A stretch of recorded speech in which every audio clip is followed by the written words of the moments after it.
Bonsoir les élèves, première bac, sciences, toute option. Ce soir, je vous propose deux exercices concernant la leçon de rotation d'un solide indéformable autour d'un axe fixe. Le premier exercice, le voilà. On considère que la Terre est sphérique de rayon R égale à 6380 km. Voilà, ici, j'ai représenté la sphère terrestre. La période de sa rotation autour d'elle-même est T égale à 23h56 minutes 4 secondes. En fait, l'axe de rotation, donc voilà, l'axe de rotation, c'est un axe virtuel et la Terre tourne autour de cet axe. Bon, on considère un point qui appartient à la surface de la Terre et on repère ce point par la latitude exprimée en degrés. Bon, la première question, calculer la vitesse angulaire de rotation de la Terre autour d'elle-même. La deuxième question, établir l'expression de la vitesse linéaire du point M en fonction de R, T et lambda. Et puis finalement, on va appliquer cette expression pour calculer les vitesses V1, V2, V3 respectivement au point qui se trouve à l'équateur, donc lambda égale à 0. À Marrakech, la latitude c'est 32 degrés et à Paris, la latitude c'est 48 degrés. Donc voilà les données. Voyons maintenant la solution de cet exercice. La première question est de calculer la vitesse angulaire de rotation de la Terre autour d'elle-même. Bon, on a la relation entre la vitesse angulaire et la période. Alors donc oméga égale à 2pi sur t. Donc avant de faire les calculs, je dois convertir t en secondes. Alors t égale à 23 heures 56 minutes et 4 secondes. Donc égal. Donc je commence par convertir les heures en secondes. Ça va donner 23 fois 3600 parce que une heure vaut 3600 secondes. Et puis j'ajoute les minutes. On a 56 minutes qu'on doit multiplier par 60. Chaque minute vaut 60 secondes plus 4 secondes. Et donc le résultat est obtenu en secondes. Puis on fait le calcul, oméga égale. Et on trouve le résultat. Donc vous pouvez faire ce calcul. La deuxième question, c'est de déterminer la vitesse linéaire du point M. Donc la Terre tourne autour d'elle-même, autour d'un axe bien sûr virtuel, qui passe par le nord géographique et le sud géographique. Lorsque la Terre tourne, donc chaque point de la Terre décrit un cercle centré sur l'axe de rotation. Donc ce point-là, voilà donc sa trajectoire circulaire. Donc je vais la représenter en 3 dimensions. Donc ça va donner une sphère, une ellipse. Voilà donc la trajectoire du point M. Et voilà le centre de la trajectoire.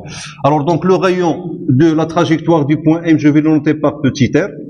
Voilà donc petit r. Okay. Et d'après la relation qui lie la vitesse linéaire du point M avec la vitesse angulaire de rotation de la Terre, donc on a V égale à R oméga. Alors donc je dois exprimer R en fonction de lambda et de R, le rayon de la Terre.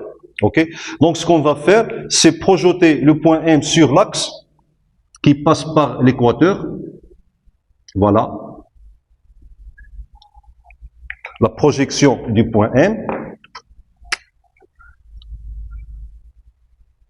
Et cette distance égale au rayon. Voilà cette distance-là, c'est le rayon, petit r, de la trajectoire du point M. Et donc j'exprime R en fonction de lambda R. Et vous voyez que cosinus lambda égale à petit r sur grand R. Et du fait, on trouve que R égale à petit r égale à grand R fois cosinus lambda. Donc on a R égale à grand R cosinus lambda. Et finalement, donc l'expression de la vitesse linéaire V égale à tout simplement grand R cosinus lambda fois la vitesse angulaire oméga. Donc voilà l'expression de la vitesse linéaire du point M de latitude lambda.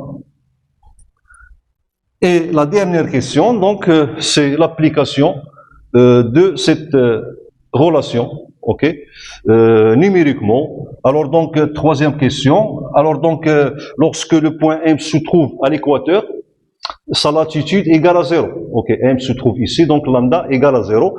Et on a donc V sera égal à grand R cosinus lambda 1 fois oméga, avec lambda 1 égale à 0, et on trouve V1 égale à R, alors cosinus de 0 c'est 1, donc finalement R fois oméga.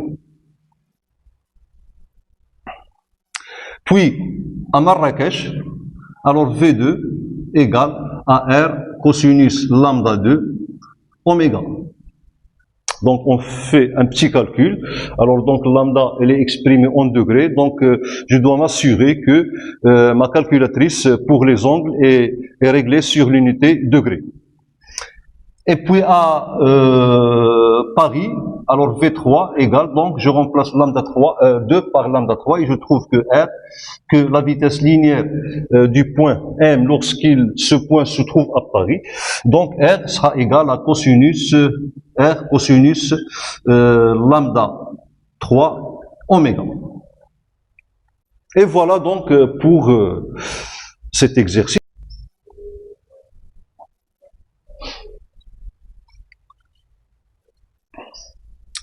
Voilà le deuxième exercice. Alors, il s'agit de 3 roues dentées et sont en contact. Ça veut dire les dents de chaque roue sont en contact avec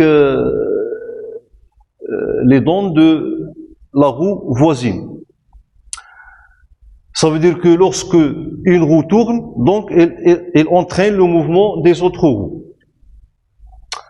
Donc leurs centres sont alignés, les 3 roues ont des centres alignés et leurs rayons sont R1 de la roue R1, R2 de la roue R2 et R3 de la roue R3. Leurs centres sont O1, O2 et O3.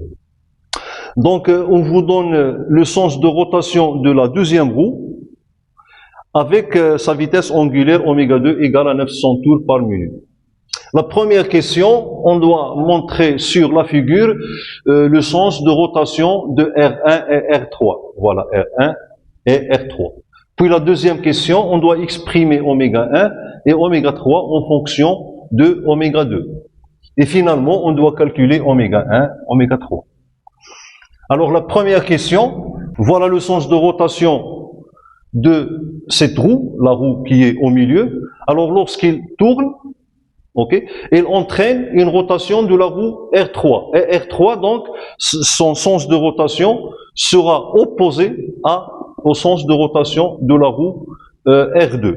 Alors, donc, sur la figure, si on veut représenter le sens de rotation, donc voilà, sens de rotation. Sens de rotation. Même chose pour la roue R1. Alors, donc, R2, pardon, la roue R2 entraîne la rotation de la roue R1 dans le sens opposé de sa rotation.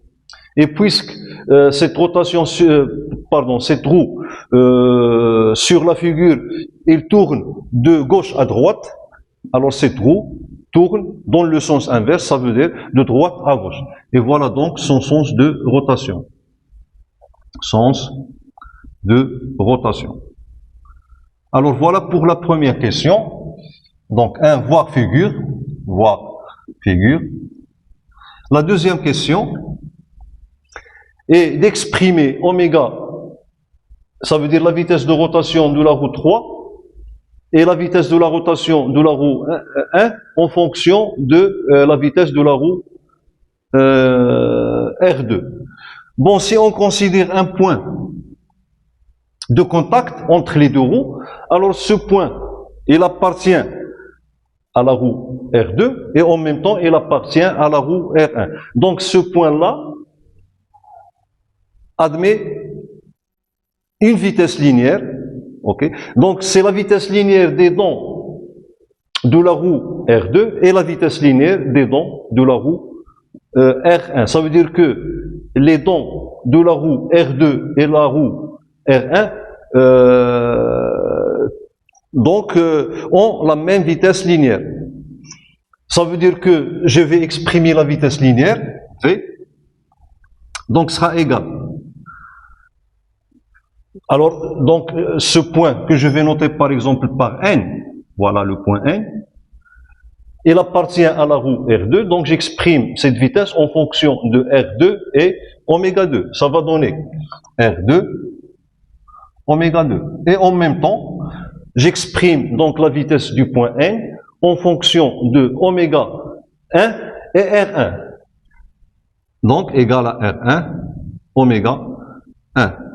Et du coup, donc j'en déduis oméga 1, ainsi. Oméga 1 sera égal tout simplement à R2 sur R1 fois oméga 2. Même chose on fait le même raisonnement pour déterminer oméga 3.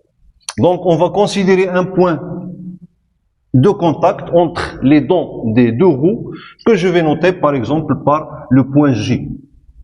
Alors ce point J a une vitesse linéaire qui est égale à la vitesse linéaire des dents de la roue R3 et des dents de la roue R2. Donc j'exprime cette vitesse linéaire. Alors oméga, on a donc V. Donc c'est la même vitesse parce que les dents de tous les roues ont la même vitesse linéaire. Donc V égale à d'un côté R2 oméga 2. Donc je considère que le point G appartient à la roue R2 et en même temps égal à R3 oméga 3. Et en faisant donc voilà, donc j'exprime oméga 3 en fonction de oméga 2, ça va donner oméga 3 égale à R2 sur R3 fois oméga 2. Donc, puisqu'on a trouvé ces expressions, donc pour la dernière question, on doit tout simplement faire une application numérique.